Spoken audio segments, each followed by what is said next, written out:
মোৰ শিক্ষা ইউটিউব চেনেললৈ আপোনালোক সকলোকে স্বাগতম জনালোঁ। আজি মই আপোনালোকক দেখুৱাবলৈ গৈ আছোঁ দিনটোৰ ব্লগ। কাৰণ কাইলৈ মই হাজবেণ্ডৰ ঘৰত যামগৈ, সেই গতিকে মই ভাবিলোঁ এটা ব্লগকে বনাই দিওঁ। কাৰণ মাৰ ঘৰত আজি শেষৰটো দিন, সেয়ে আজি ব্লগ বনালোঁ। আৰু মই দিনটোত কি কি কৰোঁ আৰু মই দিনটো কেনেদৰে পাৰ কৰিলোঁ সকলোবোৰ আপোনালোকে চাই থাকক মোৰ ভিডিঅ'ৰ জৰিয়তে। আহকচোন চাওঁ।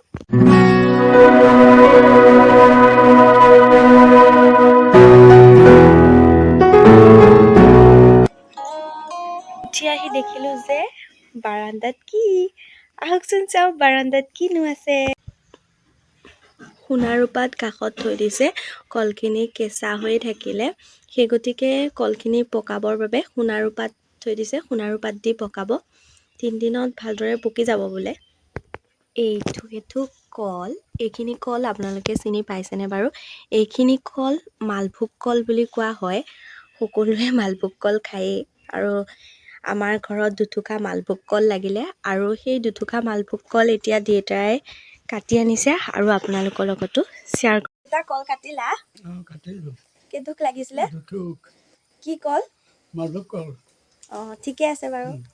টাইম হৈছে 7টা বাজিল, আৰু ব্ৰেকফাষ্ট কৰি মই এতিয়া ভিতৰলৈ আহিলোঁ আৰু ভাবিলোঁ গা ধোৱাৰ আগতে কিবা এটা কৰি লওঁ। আৰু কিনো কৰিলোঁ আহকচোন চাওঁ। বহুত লেতেৰা হৈ গৈছে, সেই গতিকে মই ভাবিলোঁ ৰুমকেইটা চাফা কৰি লওঁ গা ধোৱাৰ আগতে। আৰু এটা কথা ভাবিলোঁ, কাইলৈতো ঘৰলৈ যামগৈ, সেই গতিকে ৰুমকেইটা মই অলপ চাফা কৰি লওঁ। মায়েনো কিমান কৰিব, মই আছোঁ যেতিয়া এইখিনি কাম কৰোঁ।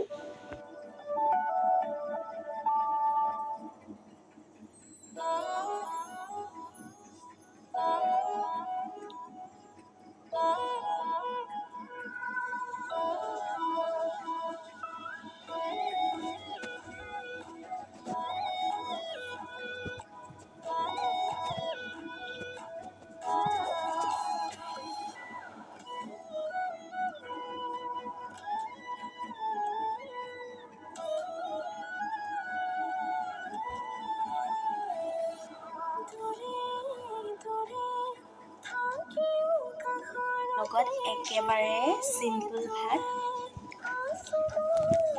মাছ আছে আৰু এয়া ভাজি, তৰকাৰী। তো ঘৰলৈ যামগৈ, সেই গতিকে ভাবিলোঁ কপিলী নদী আমাৰ ঘৰৰ পিছফালে আছে, আৰু ভাবিলোঁ কপিলীৰ পৰা আহোঁগৈ এপাক। আৰু মা মই দেউতা কপিলীলৈ যাব ওলাইছোঁ। এতিয়া বাৰীৰ মাজেদি কপিলীলৈ আহি আছোঁ। আমাৰ ঘৰৰ বাৰী পিছফাল।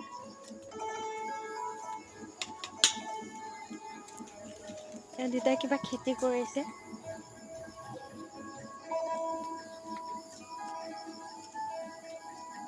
এজোপা আম গছ, বহুত পুৰণি আম গছ। আমি বাৰী চুকত আহি আছোঁ।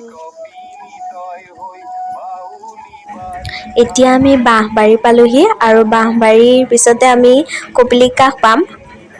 মানে আমাৰ ঘৰৰ বাৰীৰ পিছফালে কপিলী নদী বৈ গৈছে। আৰু এতিয়া কপিলী নদী পালোহি, আৰু আমাৰ নাৱৰীয়াজন আহি পালেহি। তেওঁ বোলে মাছ নাপালে, তাকেই মা দেউতাক কৈছে। আৰু সেয়া মাছমৰীয়াজন ঘাটত ৰখি আছে।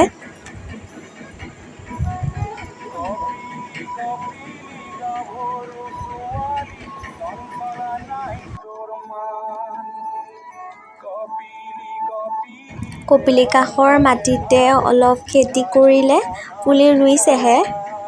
তাকে অলপ পানী দিবলৈও দেউতা আহিলে, আৰু দেউতাৰ লগতে আমিও আহিলোঁ। আগে আগে বাৰীৰ মাজত গৈ আছে, পিছে পিছে দেউতা আহি আছে। ভাল লাগিলে কপিলীলৈ গৈ, কাইলৈ যিহেতু যামগৈ, সেয়ে এনেই অলপ পিছফাললৈ আহিলোঁ।